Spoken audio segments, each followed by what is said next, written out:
What is going on, guys? Welcome back to the channel, and today I'm going to answer a question that I get a lot as a pro shop operator, especially from brand new bowlers. It's what should I be using in my bowling ball, whether it be a thumb slug, finger grips, interchangeable thumb, or just none of that altogether. I'm going to explain to you guys the advantages and the disadvantages of using each and every one of these things. Now let's get right into it.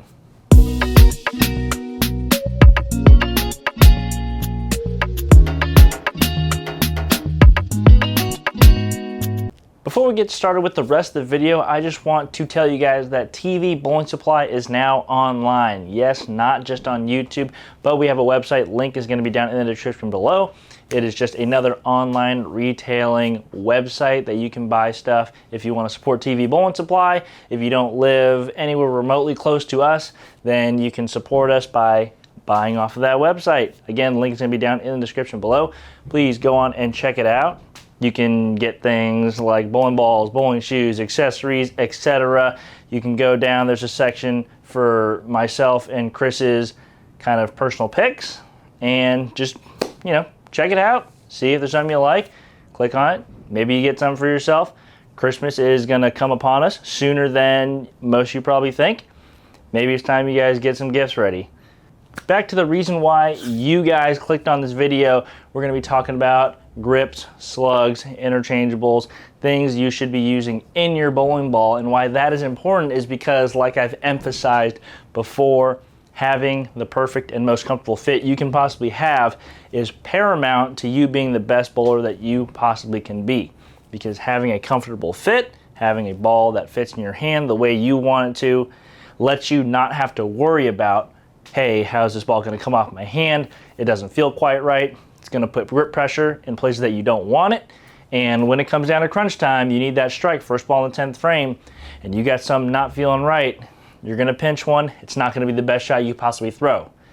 Now, let's get started with grips. This is probably the #1 question I get, especially from new bowlers. TV Bowling Supply, we get a lot of brand new high school bowlers and just a lot of new bowlers in general. And they ask, should I be using finger grips? Should I not? So for those of you who don't know, most of you probably do, these are grips. They don't come in just orange. That was just the color that was closest to me right there. But these are some finger grips, and how these go into the bowling ball is your operator will take typically a 31/32 bit. That is the size of the outside of these grips. They would drill it about 1 3/4 deep. A little deeper maybe, just to make sure the grip goes all the way in, depending on your pitches. And these would just go right on in there, super glue, bam.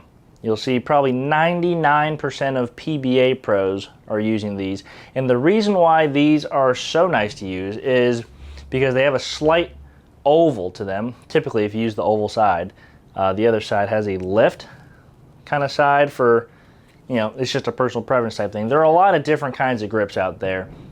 You can do your research, go to whatever brand you feel like using. We here at TV Bowling Supply are sponsored by Turbo, so you can go down to turbogrips.com and look at all the different kinds of grips they got.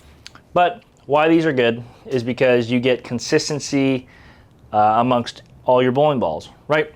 Probably the most consistent way to drill a ball with no grips is just to use a circular hole. But most people's fingers are not circular. They are kind of ovular. So you can drill an oval, but then another element that comes into play is getting the bevel of that hole consistent. And that is not something you have to worry about when you're using grips. All the grips are made out of a mold. Again, they are rubber. So, they're pretty easy. They're not super expensive. And they just make life a lot easier for the bowler and for the pro shop operator. Now, the disadvantage of using grips is that they do wear out a little bit because they are just rubber. Like I said in a previous video, you're probably going to want to get these changed if you want optimal performance, maybe every 20 games or so. That could be very frequent. If you're someone who's a frequent tournament bowler, you're probably going to want to become buddy-buddy with your pro shop operator and have the capability to order grips in bulk. So you can just change them kind of whenever you please. If you're out of state for a tournament, bowling a big tournament, you need some fresh grips, just have them in your bag. There you go. But all in all, I typically recommend finger grips for most people who are any bit serious about bowling, and especially if you're going to have more than one ball. Again, it gives you consistency. And performance-wise, it gives you a little bit of grip, and they're a little bit softer, so they tend to be a little more comfortable than just going into the bowling ball alone. But as someone who has used both no grips and grips, I kind of understand both sides. With no grips, you get the feel of the ball, which some people like, some people don't. For me, it's a little slippery because I have really dry fingers, I have really dry hands. So I would always put white tape in my fingers to get a little bit of that texture, a little bit of that grip. But the thing with going straight into the ball is that the hole doesn't wear out. The only thing that will change in a ball that is drilled with no grips is that the texture could change a little bit just because of the natural oils of the hand will have those finger grips or those finger holes, getting a little slicker. And that's about it. Those don't change too much. These will wear out, so keep that in mind. But we're gonna move on to the thumb now. We're gonna move on to slugs, interchangeables, and I'm going to talk to you guys about those. So as I mentioned, the next thing I'm going to talk about is the thumb, and I'm going to start with the thumb slug. That is kind of the second most asked question, I would say, that I get as a pro shop operator, especially someone getting a brand new bowling ball, is should I be using the thumb insert or the thumb slug? And my recommendation for most everybody, pretty much everybody, is yes. And the reason why is, you can see, even though it's two different colors, it is made of the same material. It is just a urethane slug that just goes right into the ball. Your pro shop operator is going to drill a big hole, put this right in there, and then your thumb size goes right into that slug there. And why this is advantageous is because most bowling balls are made of 3 different materials. You have the cover stock material, the core material, and the weight block. All those things are different materials, and when the weather changes, especially like where we are here at TV Bowling Supply in Columbus, Ohio, we can get down to 10, 20 degrees in the winter, get up north of the 90s in the summer. So those materials are going to swell at different rates. So if you're someone who doesn't use a thumb slug and you notice that your thumb hole feels a little bit different through the changing seasons, that is probably why. With the thumb slug, it being one material covering all 3 of those, you're going to receive a little more consistency top to bottom throughout the hole. And that, again, is just going to take away an element that you may or may not have to worry about as a bowler, especially if you're serious about bowling. Now, we're going to go to the interchangeable. I'm going to show you that little nice system.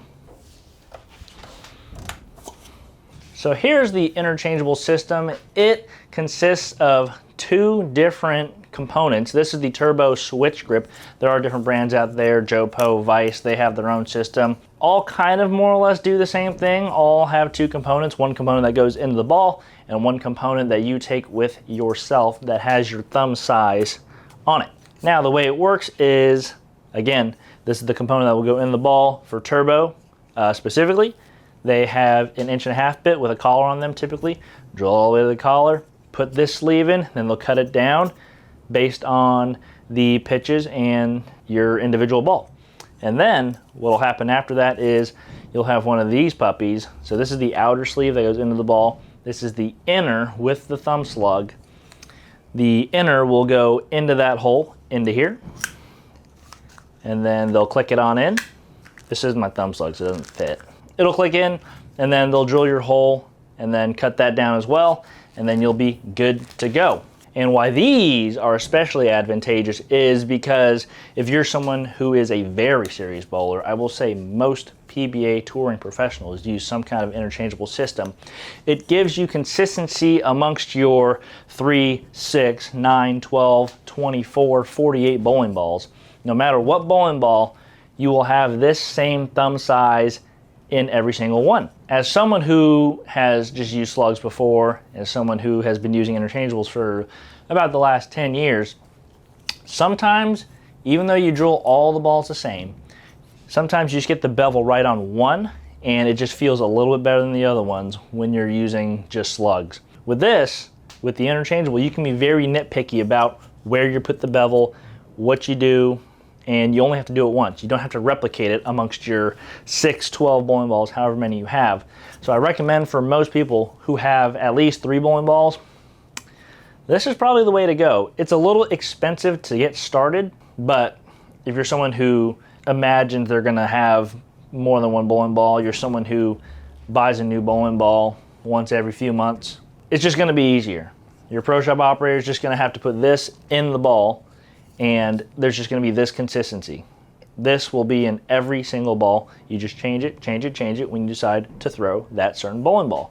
It is so easy. Now, the only downside to these interchangeables is that you're adding certain elements and they could go wrong. I personally have only experienced this once where this thumb has fallen out of my ball, and that's because I just didn't pay attention to it. It was a very old thumb. These notches do wear out, but as long as you pay attention to it, there are ways to keep this thumb from coming out, and I think most people just don't really pay attention to it. What I would do is, specifically for the turbo, I would monitor how tight or loose it feels going in and out. And then what you could do is you could take some of the black tape, your typical black thumb tape, or whatever color you have of the slick tape, you put it on the outside of this inner, and it'll tighten it up for you. Doesn't come out. But that's pretty much the only drawback I can think of for the interchangeable system. Even in his later years, the notorious fiddler of thumb holes, Norm Duke, he went to interchangeable system. So if he can do it, if he's gonna do it, you probably should too, because it's very, very difficult to get thumb holes exactly the same in every single ball, no matter how good you are. Unless you use molds, that's a different story. But if you're just drilling, trying to get them consistent that way, very difficult. Interchangeables makes that so much easier. But that is it, guys. That is almost everything you need to know about what you should be using in your bowling balls as far as your grip. Your grip should be the #1 thing that you pay attention to as a bowler, because it is the most overlooked important thing in bowling. That is what has contact with the bowling ball. So might as well make that the best you possibly can. But that is it, guys. Thank you guys so much for watching. As always, if you guys like the jerseys, EFX.co down below. Use code MITA or CHVI for 10% off. Website, go check it out. It's live. You might as well go look at it. It's free until you buy something. Please hit that like, comment, and subscribe button. We are on the way to 40,000 subscribers. When we hit 40,000, we give away a bowling ball. We give away an SPI bowling ball of your choice. So the quicker we get there, the quicker we give away this bowling ball. And that's what we want to do. But I'll see you guys in the next video. Peace.